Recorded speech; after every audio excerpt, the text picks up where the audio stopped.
Hey guys, tonight we journey back thousands of years to the banks of the Nile to a civilization known for pyramids, pharaohs, and gods that watched your every move. But behind the gold masks and grand temples lies a much harsher reality. Today, we're asking, what would happen if you lived just one day in ancient Egypt? Because let me tell you, the sun isn't the only thing that will roast you alive. So, before you get comfortable, take a moment to like the video and subscribe, but only if you genuinely enjoy what I do here. And let me know in the comments where you're tuning in from and what time it is for you. It's always fascinating to see who's joining us from around the world. Now dim the lights. Maybe turn on a fan for that soft background hum. And let's ease into tonight's journey together. Welcome to ancient Egypt, land of pyramids, gods, and relentless ultraviolet violence. Before you even open your eyes, the sun is already blasting through your reed hut, like it's auditioning for the role of unforgiving sky god. There are no curtains, no shades, and certainly no air conditioning. Just the raw, unforgiving heat of the desert, baking everything, including you, by breakfast. You're lying on a straw mat with a linen sheet that's more suggestion than protection. The Nile breeze you were promised in all those travel documentaries. Yeah, it's gone. Probably died sometime around 2800 BC. By the time you stumble outside, the temperature is already flirting with 90 degrees Fahrenheit, or around 32 degrees Celsius. And it's not even mid-morning. The sun doesn't just shine in ancient Egypt. It attacks your linen tunic. Useless. It's like wearing tissue paper in a sauna. And don't even think about sunscreen. There's no aloe vera, no SPF 50. Not even a floppy hat with a logo from a beach resort. Ancient Egyptians did have protective oils, but unless you're wealthy or work in a temple, you're not getting any of it. Your best option. Smear yourself with mud or crocodile dung, which apparently might keep you from turning into a human torch. Emphasis on might. By midday, the stones under your feet are hot enough to cook lentils. Shade is a luxury. Trees are rare. You might get a little relief hiding behind a mud brick wall, but even that wall is sweating by now. You, on the other hand, look like someone threw you into a clay oven and forgot to set a timer. And you better not complain. Ra, the sun god, is watching. And in ancient Egypt, the sun wasn't just weather. It was divine authority. The hotter the day, the more powerful Ra was feeling. So basically, if you're melting, it's a spiritual compliment. In short, surviving one day in ancient Egypt requires hydration, humility, and an ironclad tolerance for feeling like a roast chicken. And this is just the morning. You're finally out of bed. Or rather off your scratchy straw mat. And the good news is the Nile is just a short walk away. The bad news, you can already smell it before you see it. Yes, the mighty Nile. The life giver of ancient Egypt, revered as sacred, the reason civilization here even exists. But let's be honest, it also smells like a fish market had a bad breakup with the swamp. The banks are buzzing with flies, frogs, and things that probably shouldn't have legs, but do. Still, this is where you bathe. Soap hasn't been invented yet, and even if it had, you couldn't afford it. Instead, you lather yourself in the freshest cleansing technology of the day. Sand. That's right. Exfoliation the Egyptian way.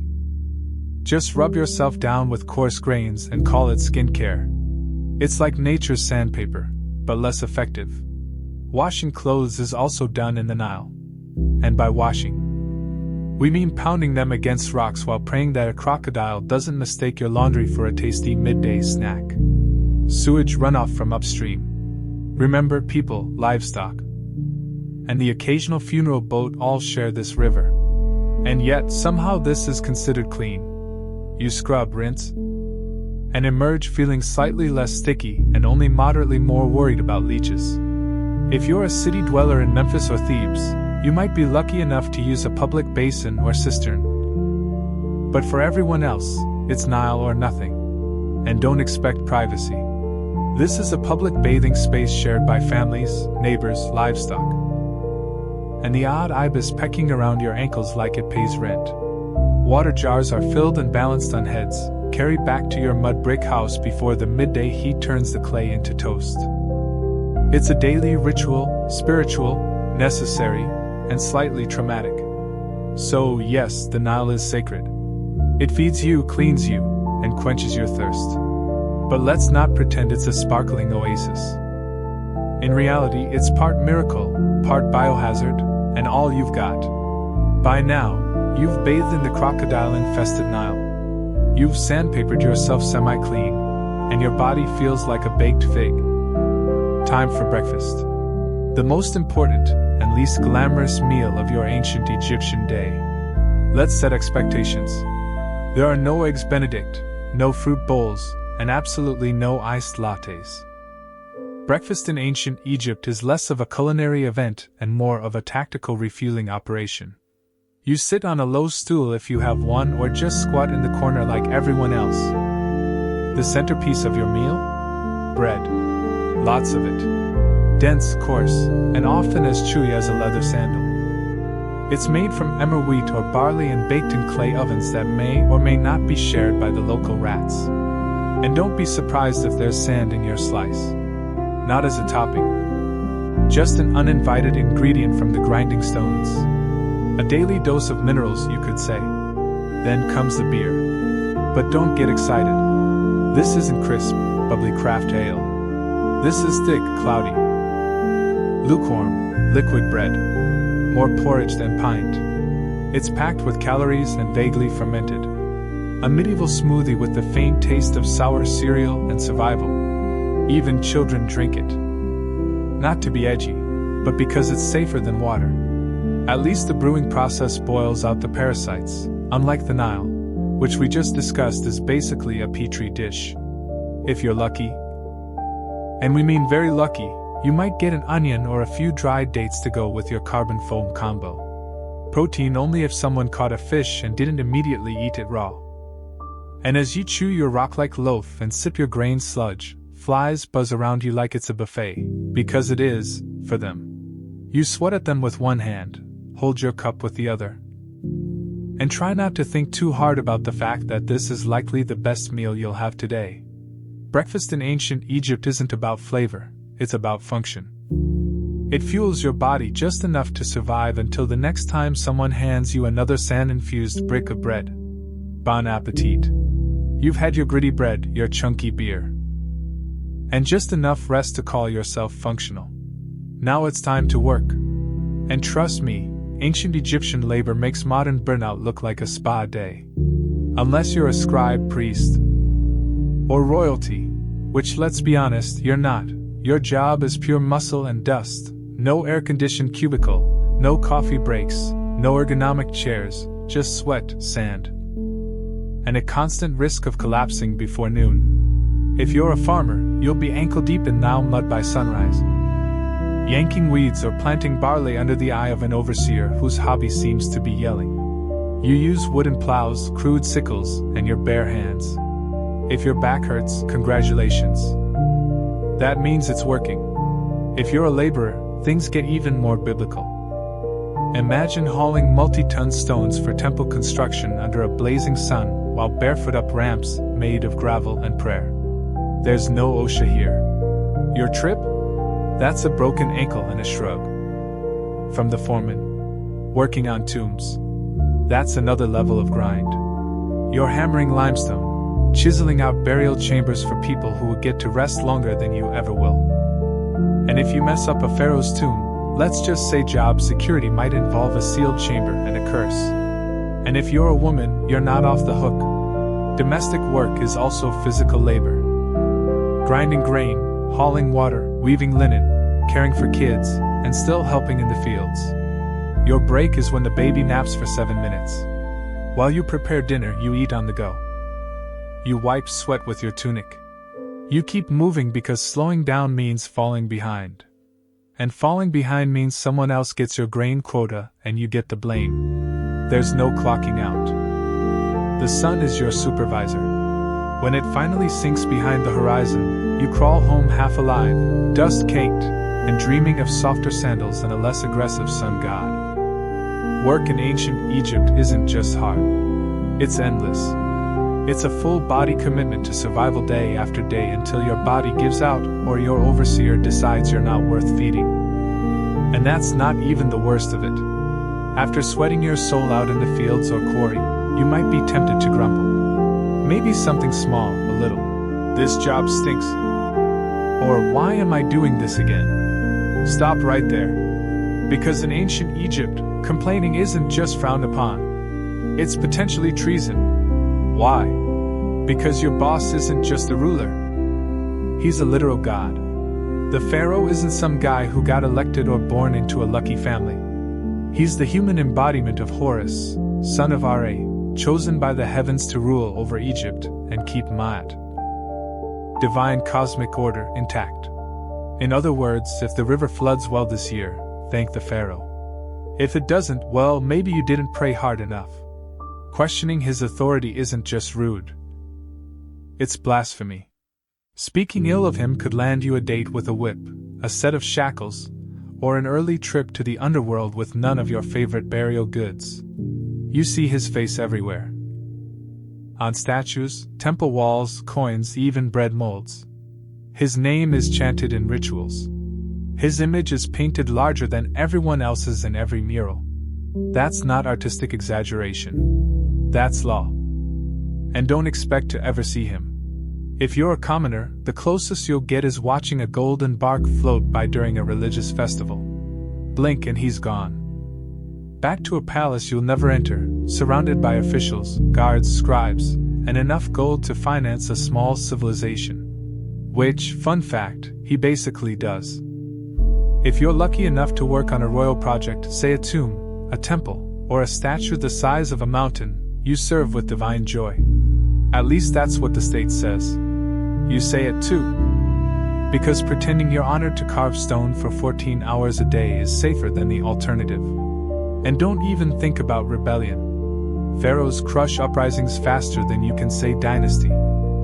Just ask the last village that tried to withhold taxes. Oh, wait. You can't. It no longer exists.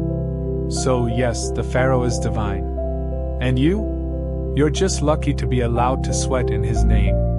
Now, get back to work. If you thought surviving under the sun was hard, just wait until you realize that in ancient Egypt, sand is your roommate, co-worker, seasoning, and mortal enemy.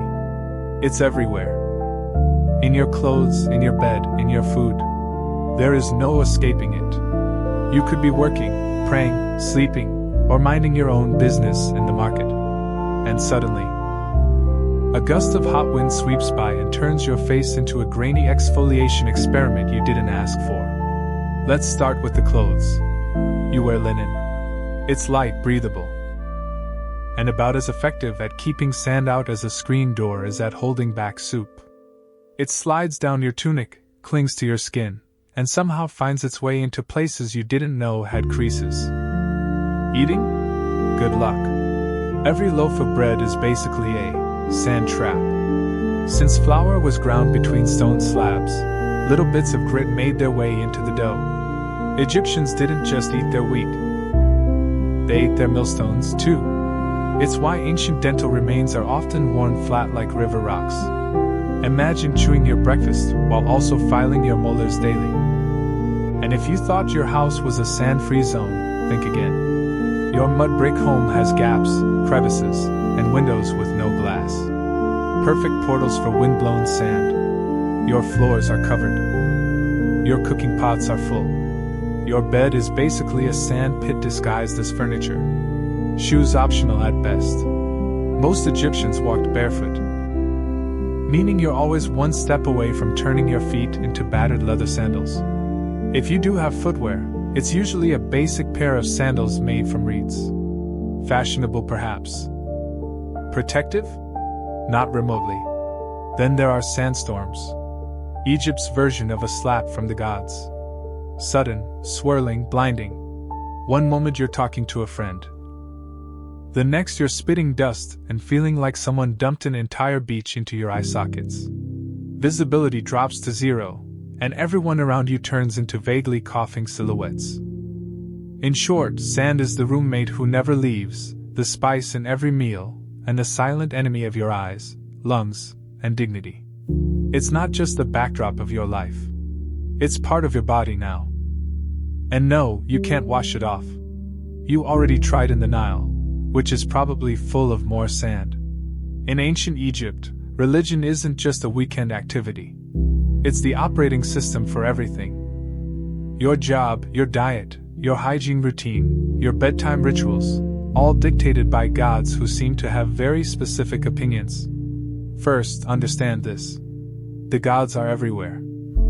Your town has temples to a dozen different deities, each responsible for some vital function. There's Ra, who pilots the sun across the sky like it's a divine Uber. Thoth, ibis-headed god of wisdom, is in charge of scribes and moon calendars.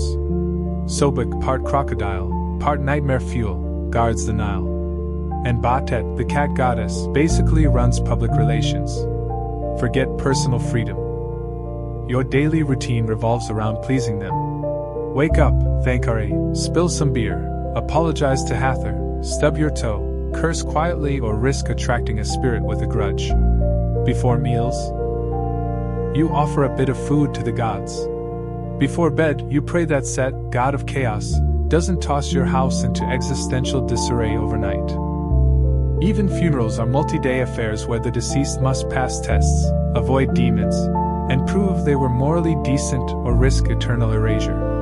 Speaking of the afterlife, ancient Egyptians took it very seriously. You don't just die and move on.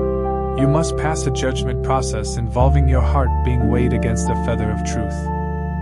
If your heart's heavier because of lies, cruelty, or maybe stealing someone's goat, you're eaten by Ammit, a creature with the head of a crocodile, the body of a lion, and the legs of your worst nightmare.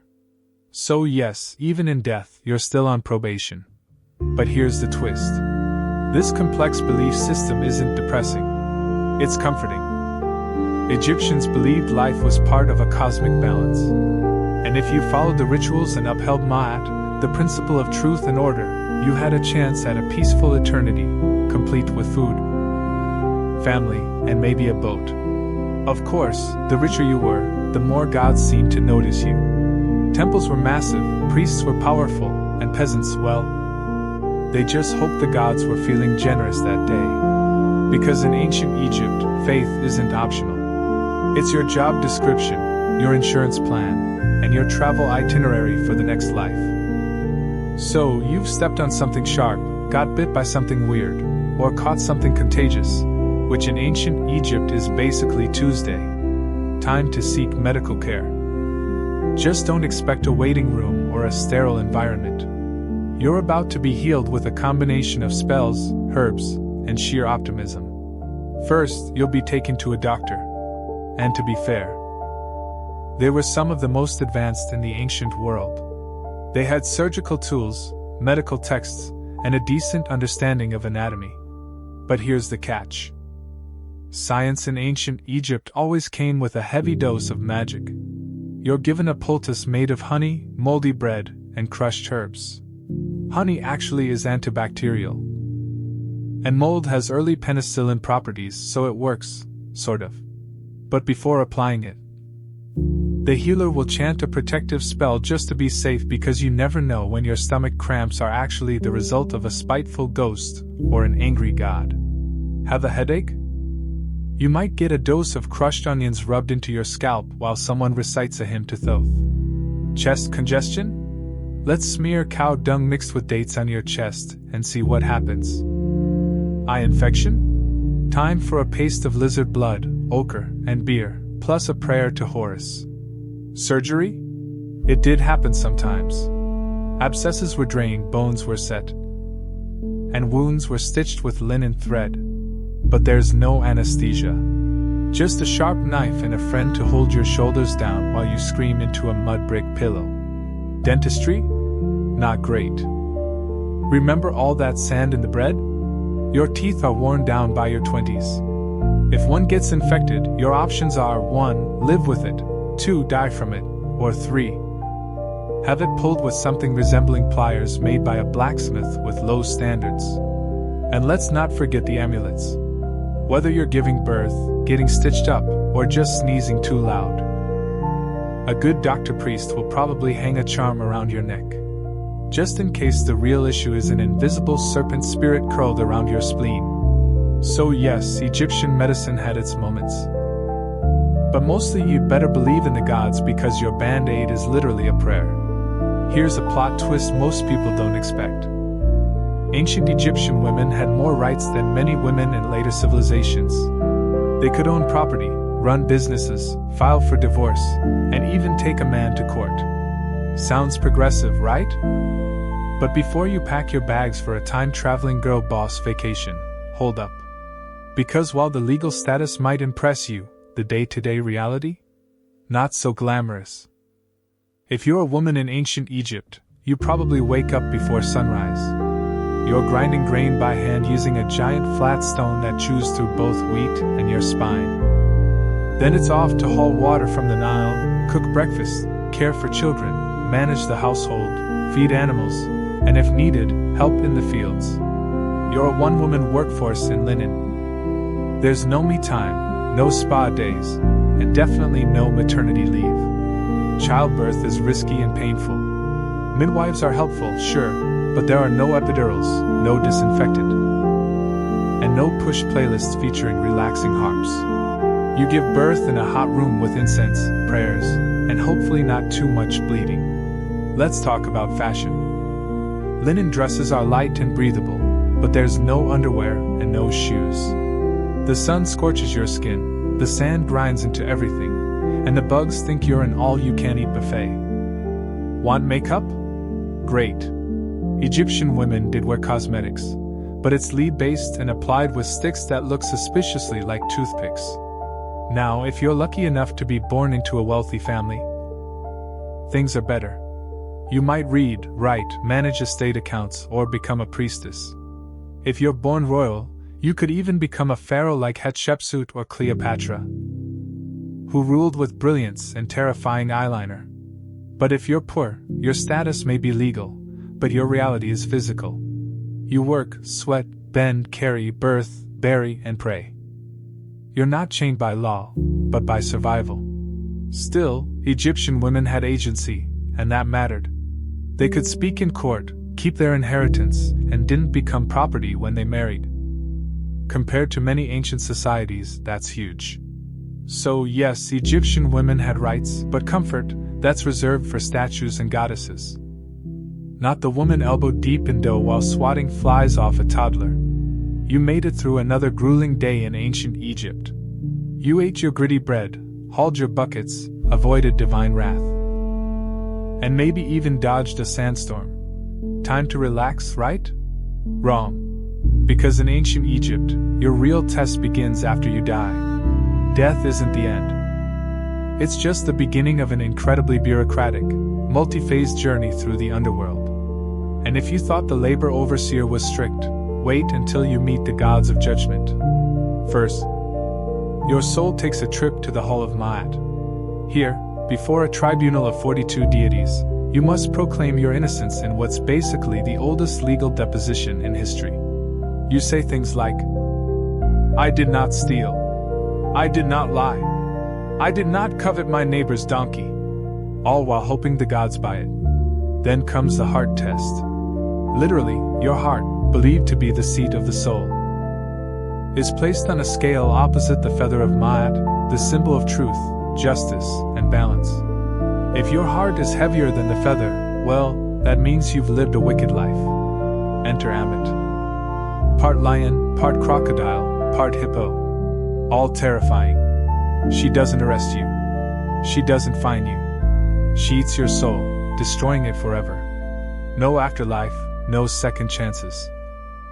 Just eternal non-existence, which in a culture obsessed with eternity is the ultimate punishment. And it gets better. You can doom yourself not just by actions, but by words. One wrong confession, one forgotten line during your judgment, and boom, spiritual obliteration. It's like an open book test where failure means getting devoured by a mythological death hybrid. If you do pass, congratulations. You get to enter the field of reeds, a peaceful, idealized version of Egypt where your soul lives forever with boats, with crops, with family, and presumably with fewer sand fleas. But the stakes are enormous. That's why Egyptians obsessed over tomb preparation, funeral rites, and magical texts like the Book of the Dead, a spiritual cheat sheet full of prayers, spells, and helpful tips like, don't insult the crocodile god. So yes, the afterlife might be beautiful, but only if you live your life very carefully. One curse word, one unpaid temple tax. And your next stop is lunch for Amit. Sleep tight.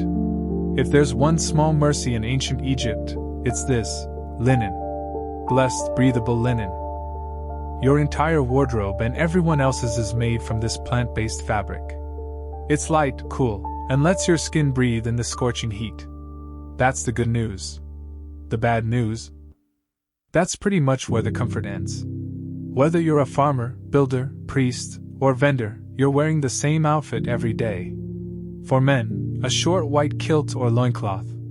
For women, a straight sleeveless linen dress, sometimes held up by straps, sometimes not. If you're upper class, you might have pleats or beads or fancy patterns. If you're not, it's plain white or slightly grayish, depending on how long it's been since laundry day. Oh, and laundry day. Your hands scrubbing your clothes in the Nile, while hoping a hippo doesn't emerge mid-rinse. Most people go barefoot. Sandals made from woven reeds or leather are reserved for special occasions or temple priests. So, unless you're royalty, expect to spend your days with hot sand between your toes and possibly a sharp rock in your heel. Accessories? Absolutely, but mostly functional. Amulets for protection, necklaces to show status. And eye makeup made from powdered kohl, which wasn't just for fashion. It helped reduce glare from the sun and supposedly warded off infections. Yes, even eyeliner had a job in ancient Egypt. But no matter how well you dress, the bugs don't care. Flies, gnats, mosquitoes. They treat your airy outfit as an invitation. You're walking through the day swatting constantly, rubbing on perfumed oils, and praying that your linen doesn't stick to you like a wet curtain the moment the sun reaches full strength. And of course, your outfit doesn't change with the seasons because Egypt doesn't really have seasons, just hot and slightly less hot. So, your linen ensemble is basically your year-round uniform. Whether it's 110 degrees or a chilly 70 degrees evening. So, yes, Egyptian clothing was light, elegant, and far more comfortable than what Romans would wear later. But don't let the breezy outfits fool you. Because no matter how floaty your tunic feels, your life is still heavy with labor, heat, sand, and bugs that refuse to respect your personal space. You've survived another blistering Egyptian day. Hauling bricks, dodging sandstorms, and praying your linen doesn't disintegrate mid-task. But in ancient Egypt, survival is always temporary. Because no matter how tough you are, you probably won't live past 35. Let's break it down. If you make it past childhood, which is already an achievement considering infant mortality rates were sky high, you're thrust straight into adulthood by age 13. Marriage, work, and child-rearing all start early because honestly, you're running out of time. You might die from heat stroke, or an infected cut or childbirth, or crocodiles or scorpion stings or bad breath. And forget antibiotics. If you get a fever, the best treatment is honey, herbs, and hoping the gods don't have other plans for your soul. But here's the twist. Egyptians weren't scared of death. They planned for it. In fact, they planned for it better than most people plan for retirement today. If you're rich, you commission a tomb, the ancient version of a 5-star eternity suite. You start saving up grave goods. Jewelry, food offerings, perfumes, statues, even tiny servant dolls called shabdas to do your chores in the afterlife. Think of them as spiritual interns who work while you nap forever. Your body is embalmed, wrapped in linen, stuffed with natron, natural salt, and tucked neatly into a painted sarcophagus. You're buried with a copy of the Book of the Dead, which is less about doom and more like a mystical travel guide, complete with passwords for the afterlife, spells to confuse demons, and instructions for not getting eaten by soul-devouring monsters. If you're poor, well, your tomb is likely a shallow pit in the sand. Your body is wrapped in whatever fabric your family can spare. Maybe a pot or two placed nearby and then covered with earth. No murals, no golden mask, just you and the wind. But even the poorest Egyptians held on to the dream of the afterlife, a peaceful, fertile paradise called the Field of Reeds, where you farm without sweat, eat without hunger, and sail the Nile forever under gentle sunlight. So yes, you'll probably die young in ancient Egypt. But if you lived well, prayed right, and didn't insult too many jackal-headed gods, you just might spend eternity in style. You finally made it to the afterlife, or at least into the tomb. You've been embalmed, wrapped, blessed, and buried. Time to rest in peace, right? Well, not exactly. Because in ancient Egypt, even the dead get robbed. Let's start with a simple truth. Tombs are full of expensive stuff. Gold amulets, jewelry, perfumed oils, carved statues, chests full of linens, and for pharaohs, literal boatloads of treasure. All intended to be taken into the afterlife. But treasure in a tomb is basically an open invitation for someone with a chisel and bad intentions. Tomb robbery was so common that it became a full-time problem. Pharaohs tried to fight it by hiding their tombs deep in cliffs, locking them behind trapdoors, and scrawling terrifying curses on the walls. Things like, "May a crocodile devour your soul," or "May your limbs be twisted forever by a serpent made of fire." Spoiler, the curses didn't work. Grave robbers came anyway, at night, in secret, with inside knowledge. Sometimes they were locals. Sometimes tomb robbery was a common and persistent issue in ancient Egypt. Despite the curses inscribed on tomb walls and severe punishments like beatings, mutilation, or death, many tombs were looted, often by those who helped build them, including corrupt workers, guards, or even priests. While pharaohs tried to protect their tombs by hiding them and filling them with traps and warnings, the treasures inside, gold, linens, perfumes, food, were too tempting. Even the graves of commoners, which might contain something as simple as bread or a beer jar, were not spared, especially during times of famine or societal collapse. For many, robbing a tomb was a desperate act of survival rather than simple greed. Meanwhile, the famed hieroglyphs of ancient Egypt were more than just art. They formed a deeply complex and sacred writing system, with over 700 symbols that could represent sounds, ideas, or act as grammatical markers.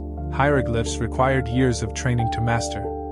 Writing direction could vary, and without punctuation or vowels, reading required deep contextual understanding. Only around 1% of the population, trained scribes, could read and write. These scribes were highly respected and spared from manual labor, serving essential roles in administration, religion, and law. Writing was seen as magical and sacred. To write someone's name preserved their soul, while erasing it meant spiritual death. In the end, while ancient Egypt is often admired for its rich culture, gods, pyramids, and artistic beauty, the truth is far more brutal.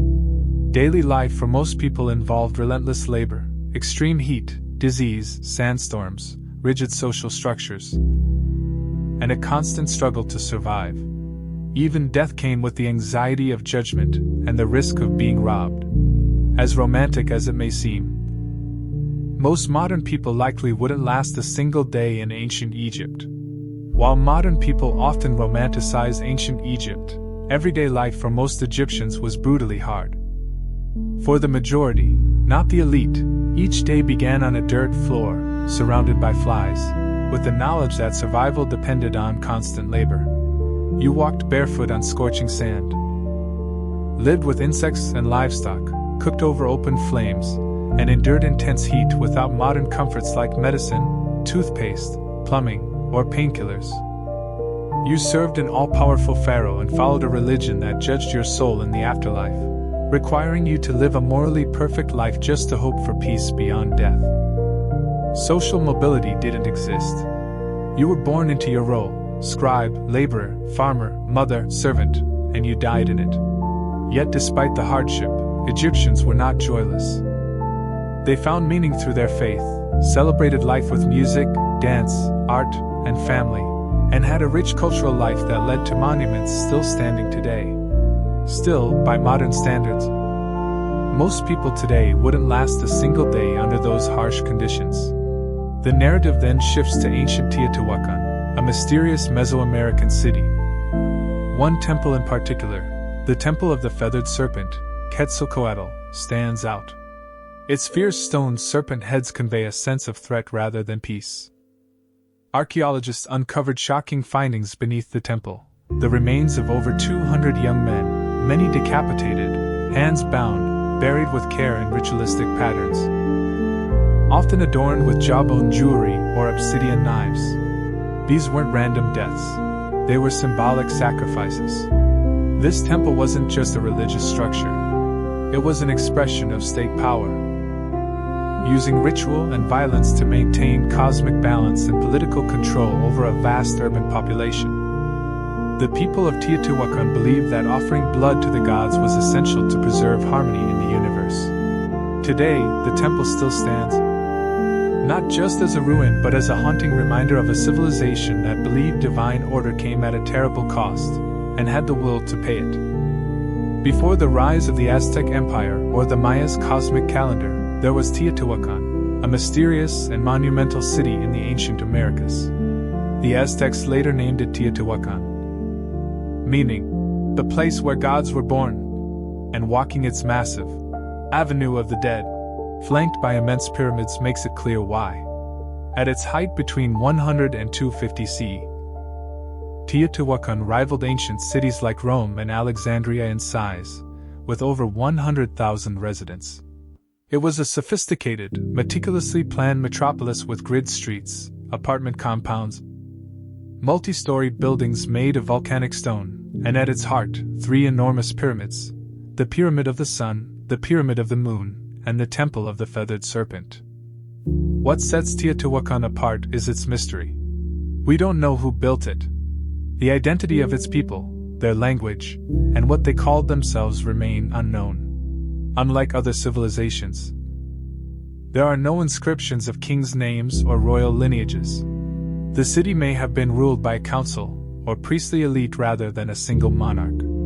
Yet despite this anonymity, Teotihuacan wielded immense influence across Mesoamerica. Artifacts, architecture, and even political manipulation linked to the city have been found as far away as Maya and Zapotec territories. In one known case, Teotihuacan emissaries may have overthrown a Maya ruler to install someone more aligned with their interests. Their power came not from armies or conquest alone, but through an extraordinary fusion of cosmology and politics. Teotihuacan's temples weren't just religious sites. They were ideological machines, aligned with celestial movements, sites of ritual sacrifice, and constant reminders of divine authority. They projected Teotihuacan as not just a city, but the center of the universe, where fate, time, and blood were governed in harmony. At the symbolic heart of this belief system was the Temple of the Feathered Serpent. The god it was dedicated to, later known by the Aztecs as Quetzalcoatl and by the Maya as Kukulkan, was among the most powerful and paradoxical deities in Mesoamerican myth.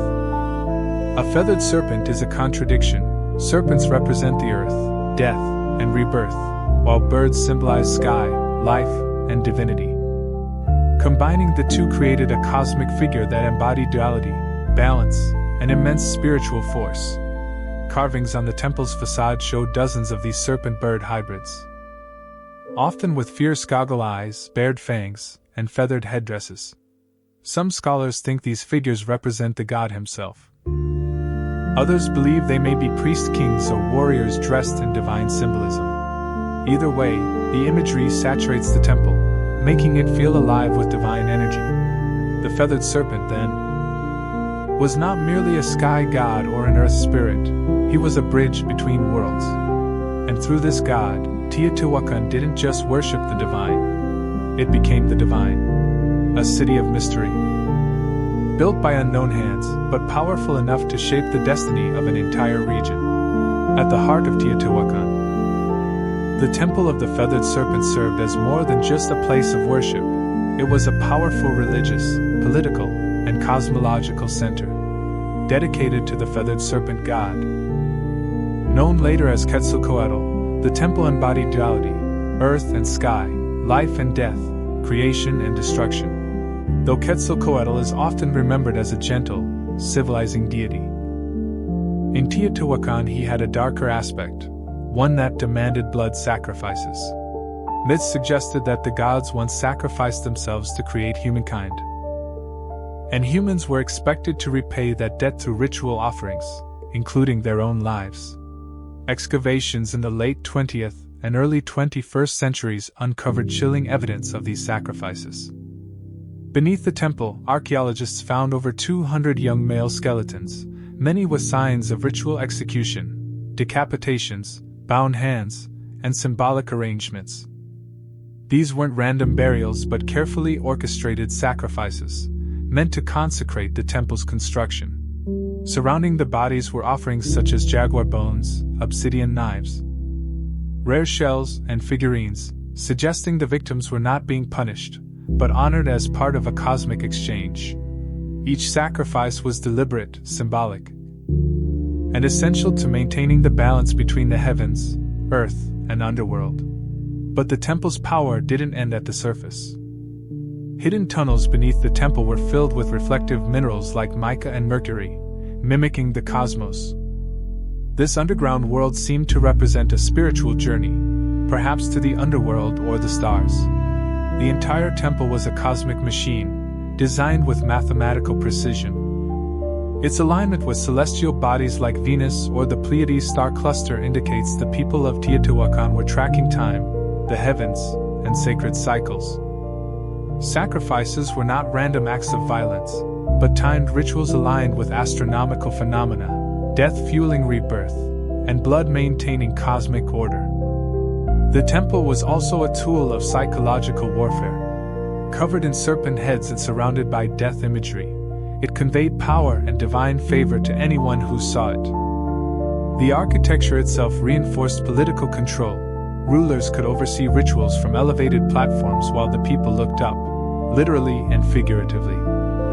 Spectacles of public sacrifice turned myth into political theater, showing the populace that their leaders had divine authority. Visiting outsiders would witness these rituals and leave in awe, spreading the message of Teotihuacan's might far and wide. At its peak, Teotihuacan wasn't just a city, it was the spiritual and cultural epicenter of Mesoamerica. And the Temple of the Feathered Serpent was its most potent symbol, a monument of stone, blood, stars, and fear, uniting religious ideology with state power in one unforgettable statement of control. Teotihuacan, once the grand, meticulously planned spiritual and political heart of ancient Mesoamerica, eventually met a mysterious and haunting downfall. Around 550 CE, after centuries of prosperity, the city began to fracture. Prolonged droughts, crop failures, and growing social unrest undermined the cosmic and political systems that once held the city together. Archaeological evidence shows that the Temple of the Feathered Serpent, once a monument to divine power, was violently attacked, burned, and desecrated. But this was not due to foreign invaders. The rebellion likely came from within. It appears the people who had once marveled at the sacrifices turned against the elite who orchestrated them, though not abandoned overnight. Teotihuacan slowly lost its influence. Trade routes collapsed, the elites vanished, and the city fell silent. Centuries later, the Aztecs rediscovered the ruins and, awestruck by their scale, believed gods had built the city. They named it Teotihuacan, the place where gods were born, and revered it as a holy site despite knowing nothing of its original inhabitants. Modern archaeology has slowly unearthed the temple's secrets. In 2011, researchers discovered a sealed tunnel beneath the Temple of the Feathered Serpent. Inside was a symbolic cosmic underworld. Walls glittered with pyrite, pools of mercury shimmered like starlight, and thousands of ritual objects, jade, obsidian, wooden masks, lay deliberately placed. This wasn't a burial site but a mythic space, perhaps representing the womb of the gods, where creation itself was reenacted. It suggested the temple was more than a structure. It was a machine of belief, connecting the heavens, the earth, and the underworld through blood, ritual, and architecture. Despite its bloody history, the feathered serpent deity, later known as Quetzalcoatl, evolved. To the Aztecs, he became a god of knowledge, compassion, and renewal. His myth was transformed, not erased, becoming part of Mexico's cultural identity. His image lives on today in art, literature, coins, and national symbols. But the temple also leaves us with hard truths. It forces us to ask, what is the cost of faith? What happens when religion and power become inseparable? Can something so beautiful also be terrifying? The Temple of the Feathered Serpent becomes more than history, it becomes a mirror. It reflects humanity's need to connect with the divine, our hunger for meaning, and our capacity to build great monuments while hiding dark truths within them. Even now, with modern technology, radar, drones, excavation tools, we still haven't unlocked all the temple's mysteries. The serpent may no longer strike, but it still watches. It reminds us of what we were, and what we still might become. As you reflect on this history, feel the deep appreciation for the invisible systems that keep you safe, and let yourself relax fully, sinking into peaceful, restorative sleep surrounded by the comfort their efforts have made possible.